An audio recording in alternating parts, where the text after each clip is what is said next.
Notre invité ce matin, Clémentine Autain, bonjour. Bonjour. Députée de la 11e circonscription de Seine-Saint-Denis, députée France Insoumise. Nous allons parler de beaucoup de sujets, mais je voudrais commencer avec l'immigration et le droit d'asile. Il y a une réunion à Rome aujourd'hui. Le président de la République, Emmanuel Macron, va y participer. 7 pays du sud de l'Europe sont réunis. Emmanuel Macron va rencontrer le chef du gouvernement italien.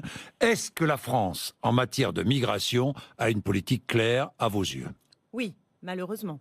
Oui. La France a une politique qui consiste à trier les migrants, à ne pas accueillir les réfugiés qui fuient la guerre et la misère, et à sans cesse accroître les barrières pour que des personnes qui sont en situation de détresse ne puissent pas être trouvées refuge dans notre pays, qui est quand même un pays qui a une histoire, une tradition par rapport à l'accueil, une constitution qui protège le droit d'asile. Et aujourd'hui, le gouvernement prend des mesures concrètes qui contreviennent à cet esprit français qui était de faire de notre pays une terre d'accueil. Je voudrais vous rappeler que dans les années 30, à la fin des années 30, on a accueilli par centaines de milliers des réfugiés espagnols qui fuyaient le franquisme. On a accueilli également des Vietnamiens, vous vous souvenez des boat people. C'était des dizaines, des centaines de milliers de personnes qui sont venues trouver refuge parce qu'ils fuyaient eux aussi la guerre, le fascisme, la misère.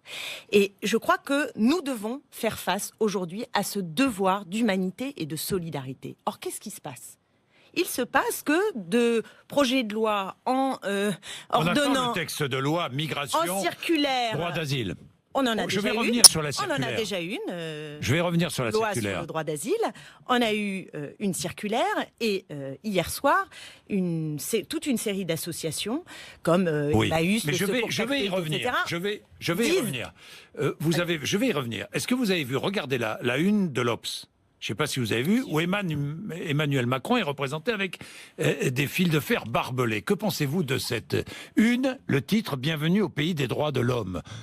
Oui. Elle est bienvenue.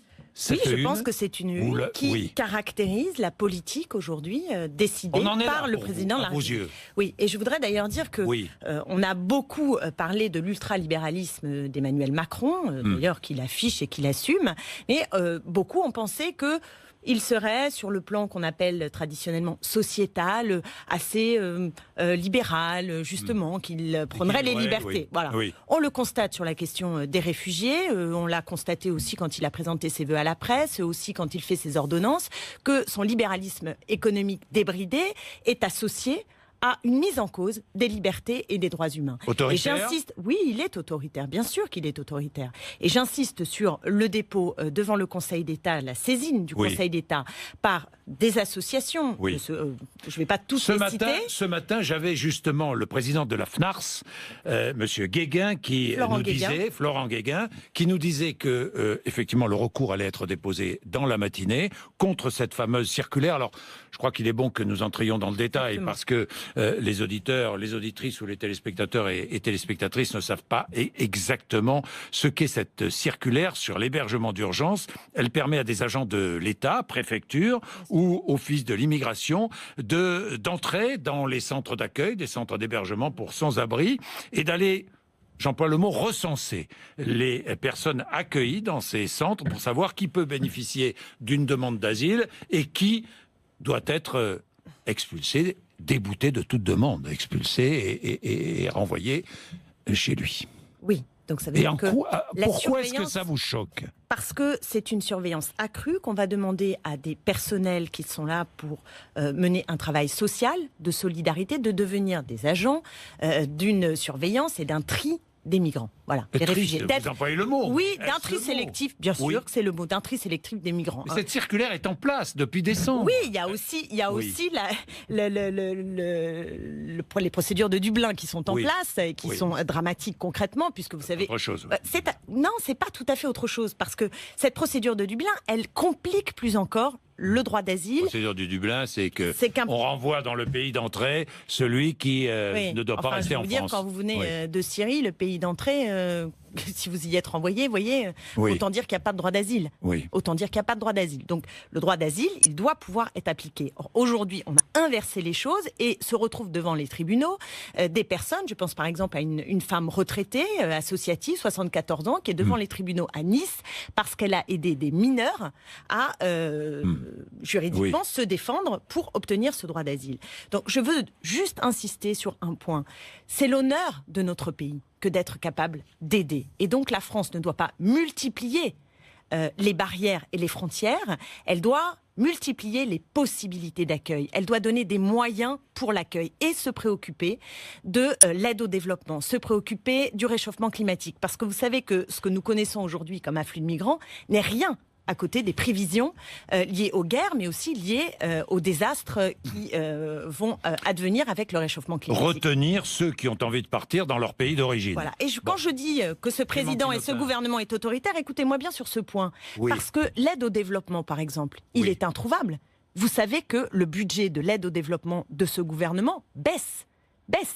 Le président de la République s'était engagé pour que l'aide au développement soit à 0,7% du produit intérieur brut. On n'est même pas à 0,55, alors qu'il faudrait du 0,9. Ce sont quelques chiffres, mais c'est juste pour vous dire que si nous ne faisons pas l'aide au développement, que si nos relations avec la Turquie sont bornées à, quelque part, adouber la Turquie dans son rôle géopolitique de frontière, pour empêcher les migrants d'arriver. Heureusement que la Turquie est là, non ?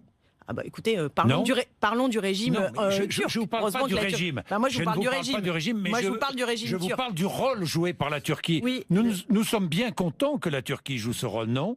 Moi, je ne suis pas contente que la Turquie joue le rôle actuel d'exploitation des migrants et de filtre dans la façon dont il le joue. Non, je vous le dis très franchement, ce n'est pas mon cas. Je vais vous poser deux questions. La première, vous avez vu le nombre de demandes d'asile en 2017, plus de 100 000 demandes d'asile. Combien d'asile accordés ? 25, 30 000. Il en reste 60 000 ou 70 000. Que se passe-t-il avec ces déboutés du droit d'asile ? Ils se retrouvent à la rue. Justement, ils se retrouvent à la rue. Oui. Alors, que peut-on faire ? On doit accorder 100 000 ? Je pense qu'on doit accorder tous les droits d'asile ? Toutes les demandes d'asile ? Le droit d'asile est un droit par définition. Non, mais c'est un droit, mais on n'est pas obligé de dire oui systématiquement. Écoutez, en tout cas, je pense que nous pouvons faire mieux en France, au regard de la situation de personnes qui traversent la mer Méditerranée au péril de leur vie pour, encore une fois, fuir la guerre et la misère. Je pense que nous pouvons faire mieux que simplement donner des papiers et l'accueil à quelques dizaines de milliers de personnes. Alors, si je pense que nous pouvons faire mieux. Oui, je vous le dis franchement. Bon, Clémentine Autain, il y a 100 000 demandes d'asile. Il y a eu 100 000 en 2017. Il faut accorder 100 000 droits d'asile. Je n'ai pas tous les dossiers devant les yeux. Je vous dis juste que la logique que nous défendons est une logique qui vise non pas à compliquer les procédures d'accueil, mais à les simplifier et à donner les moyens à l'OFPRA, au centre d'accueil, de pouvoir se déployer pour que nous accueillions dans des conditions dignes. Et de dire non aussi. Et de dire non pour envoyer où ? Il faut qu'il y ait une discussion à l'échelle européenne également. Il faut qu'il y ait une discussion à l'échelle européenne et qu'il ne soit pas une discussion... Votre politique, c'est on accueille tout le monde.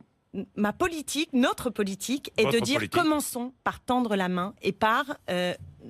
tenir le fil de ce qui est la grandeur de la France, qui est sa capacité d'accueil et ses droits humains. Je vous dis sincèrement. Oui, je vous assure, même 100 000 personnes, combien sommes-nous en France ? Ouais. 2 millions de personnes. Combien sommes-nous en France ?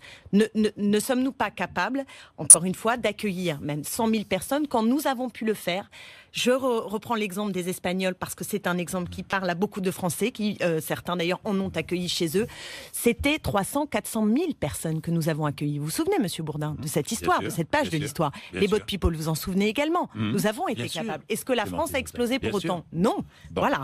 Donc je crois qu'il faut être clair sur les objectifs qui doivent être les nôtres et ne pas punir les gens qui aident. Vous demandez évidemment le retrait de cette fameuse circulaire dont nous parlions il y a un instant. Oui. Vous demandez le retrait. Oui. Bien, parlons un peu de laïcité. Quelques mots sur la laïcité, pourquoi ? Parce que j'ai l'impression que la laïcité est devenue une arme politique. Vous êtes d'accord ou pas ? Brandie par certains. Une arme, je dirais, par certains partis. Instrumentalisée politiquement. Oui, ça je le crois. Vous êtes d'accord ? Oui. Vous êtes d'accord avec moi ? Oui. J'ai vu un reportage sur TF1 l'autre soir. À Marseille, les parents d'élèves de certaines écoles refusent que leurs filles jouent avec des garçons. Ça arrive aussi en Seine-Saint-Denis ? que des parents refusent que les enfants... Que leurs filles jouent avec des garçons. Ça arrive ? Écoutez, je n'en ai pas connaissance. Peut-être avez-vous une information de ce point de vue. Mais des enfants incitent d'autres enfants à jeûner pendant le ramadan. Ça existe en Seine-Saint-Denis ? Ça, c'est possible. C'est possible ? Oui, ça paraît possible. Bon, alors que faut-il faire ? Que faut-il faire contre une forme de communautarisme qui pourrait s'étendre ou qui s'étend ? Je pense que pour faire... si on veut être stratège, si on veut être stratège sur cette question-là, c'est-à-dire faire en sorte que la laïcité soit un facteur d'apaisement et non pas un facteur qui érige les uns contre les autres. C'est ça le danger aujourd'hui.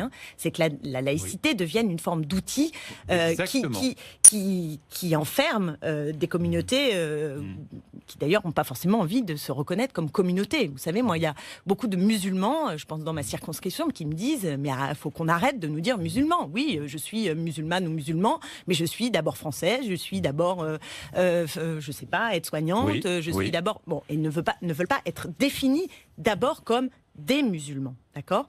Parce qu'il y a... Ça veut dire que la laïcité intransigeante renforce le communautarisme. Est-ce que vous acceptez, Monsieur Bourdin, allez-y. de constater deux choses ? C'est qu'à la fois, il y a un immense phénomène de sécularisation chez les musulmans, puisque quand on parle de laïcité, vous aurez remarqué que très souvent, on arrive chez les musulmans que, par contre, qu'un Premier ministre ou un président de la République aille dans une église pour un enterrement ne pose aucun problème, du point de vue de la séparation de l'église et de l'État, et que dès qu'on arrive sur la laïcité, il s'agit des musulmans et souvent des banlieues populaires. Donc je note ça, mais puisque vous avez entamé sur les enjeux de jeunes... Parce que vous êtes député de Seine-Saint-Denis, donc confronté à tous donc j'insiste sur un premier point qui est le phénomène de sécularisation, c'est-à-dire que beaucoup de musulmans sont parfaitement intégrés et ont intégré et défendent la valeur de laïcité.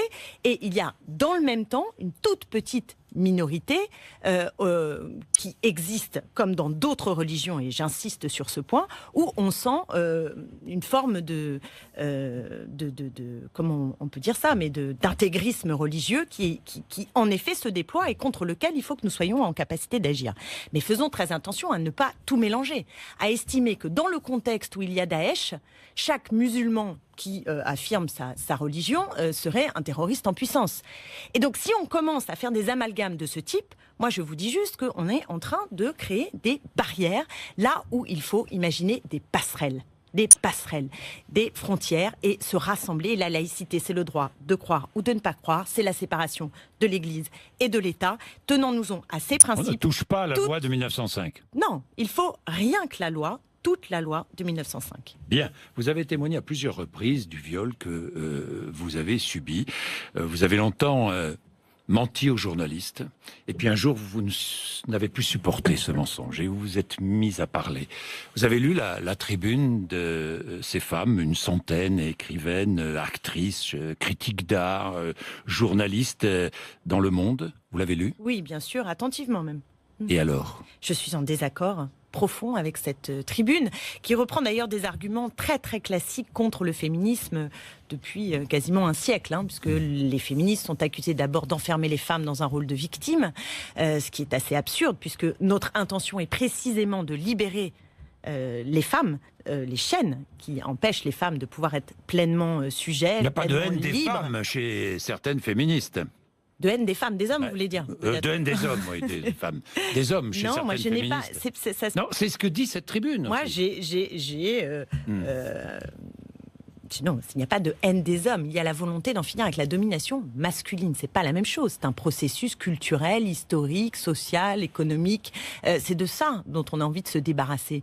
Et je veux juste dire que Balance ton porc a été un mouvement de libération de la parole extraordinaire. Il ne faut pas oublier qu'aujourd'hui, en France, une femme meurt sous les coups de son mari tous les 3 jours. Tous les 3 jours. La semaine dernière, vous avez vu, à Montreuil, en Seine-Saint-Denis, une femme a été défenestrée par son mari. Et elle subissait des violences conjugales depuis longtemps. Donc on parle de cela, on parle des dizaines, des centaines de milliers de viols qui ont lieu chaque année et qui restent impunis. On parle du harcèlement de rue. Alors peut-être que les dames qui ont écrit cette tribune ne prennent pas souvent le métro, mais quand on prend souvent le métro et à des horaires de pointe, les femmes connaissent très bien. Et ça marche que dans un sens. Vous le savez bien. Il n'y a quand même pas beaucoup d'hommes qui subissent des attouchements de personnes inconnues dans le métro. Les femmes ne sont-elles pas capables de faire la différence entre un réel agresseur et un homme plus maladroit? Voilà ce qu'elles écrivent. Écoutez, d'abord, il y a l'intériorisation de la domination. C'est-à-dire que les femmes sont élevées de telle sorte, parce qu'on nous apprend qu'on est... Cendrillon, la princesse charmante. Alors les personnages ont un peu évolué, je reconnais, ces derniers temps, et je trouve quand même que la Reine des Neiges, c'est un peu mieux que la Belle au bois dormant. Mais si vous voulez, il y a tout un univers pour les filles. On sort de Noël, vous êtes sans doute allé dans un magasin de jouets, et vous avez vu que les univers sont quand même très typés. Donc on est enfermé, les hommes, dans un rôle actif de domination, et on attend d'eux d'ailleurs un certain type un peu agressif dans la forme de séduction, historiquement, culturellement, et les femmes sont plus passives dans les comportements traditionnels. C'est cette question-là que nous voulons poser. C'est-à-dire qu'à un moment donné, il faut savoir que les femmes peuvent dire non, et les femmes doivent avoir conscience qu'elles peuvent le dire, qu'elles puissent l'affirmer. Et moi, je pense que la séduction, la sexualité auront plus de saveur si les relations sont réellement libres et sortent des modèles qui sont des modèles imposés. Alors j'entends bien que ça bouscule, ça heurte, parce qu'on n'en a pas l'habitude, qu'on ne sait pas forcément comment faire. Et d'ailleurs, dans cette tribune, on nous dit que nous serions contre la séduction et la sexualité. Parce que si d'un seul coup, on les sort de cet univers qui est un univers de domination masculine, alors il n'y aurait plus de séduction et de sexualité. C'est précisément l'inverse, Monsieur Bourdin. C'est exactement l'inverse. Je pense que le jeu, la séduction, pourra prendre beaucoup plus de saveur et d'amusement et de place dès lors que les rapports sont plus libres. La tribune dit aussi que certains hommes sont jetés en pâture, un peu facilement et un peu vite. Oui, sur les réseaux sociaux notamment. Je regrette que ça peut toujours arriver qu'un nom sorte et que ce soit injuste, bien sûr, ça je l'entends. Mais pour autant, en priorité, c'est vrai que je pense d'abord à Mariana, qui a été défenestrée la semaine dernière à Montreuil, qu'à Roman Polanski, qui serait victime d'une délation abusive. Ce que je ne crois pas par ailleurs. Donc il faut faire attention, c'est-à-dire que dans un mouvement qui est un grand mouvement de libération de la parole, ces femmes veulent retenir que on remettrait en cause la galanterie. Fallait-il l'entendre? Cette autre parole, d'autres femmes, cette parole portée dans cette Mais tribune. Ces femmes ont le droit de s'exprimer. C'est le débat démocratique et c'est une vision réactionnaire par rapport à ce mouvement qui est un mouvement de libération et qui est un mouvement émancipateur. Donc elles ont le droit de le dire, mais nous avons aussi le droit de dire que nous ne sommes pas d'accord et ne pas accepter surtout les stéréotypes que véhicule sur les féministes ce type de texte. Vous voyez ce que je veux dire? Non, on ne veut pas enfermer les femmes dans le rôle de victime, on veut les en sortir. Et donc, pour les en sortir, il faut reconnaître ces viols. Vous avez vu, par exemple, que Catherine Millet, qui est une des initiatives de cette tribune, a dit une chose extraordinaire avant cette tribune. Elle a dit, moi je regrette, je la cite, je regrette de ne pas avoir été violée parce que j'aurais pu témoigner qu'on peut s'en sortir. Excusez-moi, mais enfin, c'est sûr que tout le monde n'a pas la chance d'avoir été violé, mais je voudrais dire à Madame Millet qu'il y a des femmes qui ne s'en sortent pas du viol. Brigitte Lahaie qui est allée encore plus loin en disant que parfois, lors d'un viol, on peut trouver du plaisir. Voilà, donc voyez un petit peu l'univers de ces femmes qui ont signé cette tribune. Faisons très attention. Il y a des femmes qui ne s'en sortent pas, il y a des femmes qui sont en dépression longue, il y a des femmes qui se suicident, il y a des femmes qui ont des somatisations dans tous les sens. Ce sont des violences qui sont des violences graves, punies quand il s'agit du crime de viol, de délit pour les agressions et le harcèlement. Mais il faut comprendre que tout cela s'inscrit dans un contexte général qu'il faut interroger. Et nous invitons chacune et chacun à se poser cette question-là. Et c'est pas une affaire des femmes contre les hommes. Les hommes ont aussi des sœurs, ont aussi des filles, ont aussi des femmes et ont aussi à gagner à cette libération de la séduction et de la sexualité. Je vais terminer avec Lactalis. Est-ce que j'ai vu que les Républicains demandent une commission d'enquête parlementaire sur l'affaire Lactalis? Je pense que vous associez à cela? Oui, je pense qu'il faudrait une commission d'enquête parlementaire. Vous voyez, ce matin, je pensais venir vous le dire également. Oui, également. Oui, tout à fait. C'est insensé ce qui s'est passé. C'est inquiétant parce qu'évidemment, il y a le cas précis sur la salmonelle et donc les dangers pour des petits, des bébés donc, quand même. France Insoumise demande aussi cette commission d'enquête parlementaire. Je pense qu'il faudrait une enquête parlementaire parce que soit il s'agit d'incompétences crasses, mais enfin répétées dans plusieurs enseignes, c'est quand même étrange, ou alors, quelque part, au nom du profit. Au nom du profit, on s'assoit sur la santé. Et c'est un enjeu majeur de notre temps. Parce que vous savez qu'il y a de plus en plus de Français qui ont très peur, quand ils font leurs courses, de savoir qu'est-ce qu'ils vont avoir dans leur assiette. Qu'est-ce qu'on leur vend? Et ce qu'on leur vend n'est pas toujours bien contrôlé. Et on l'a vu dans d'autres domaines, avec les laboratoires Servier. On se souvient de la bataille d'Irène Frachon. Hein. Et il a fallu qu'elle s'oppose au lobby pharmaceutique. Il a fallu qu'on la soutienne. Et il a fallu que vous la souteniez. Mais donc il faut la soutenir. Mais donc je crois qu'il faut qu'on ait des règles qui contreviennent à cet appétit marchand qui fait que parfois, malheureusement, des anciennes peuvent tout à fait s'asseoir sur la santé publique. Eh bien, ça tombe bien, Clémentine Autain, parce que Bruno Le Maire sera mon invité demain matin, ministre de l'économie, qui est en charge de ce dossier. Il va pouvoir répondre. Demain matin, 8h35, 9h. Merci, Clémentine. Merci à vous. Il est 8h56.